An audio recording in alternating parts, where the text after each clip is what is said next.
زندگی هیچ وقت واسه هیچ کسی خوشبختی رو پیشکش نکرده. هر چقدر که درست رفتار کنی باز سرنوشت بازی خودشو داره.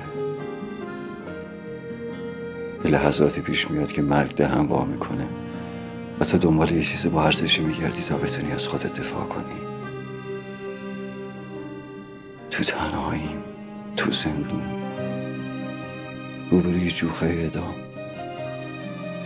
فقط برای اینکه یه بار دیگه ببینمت. با همه ناامیدی‌های جهان جنگیدم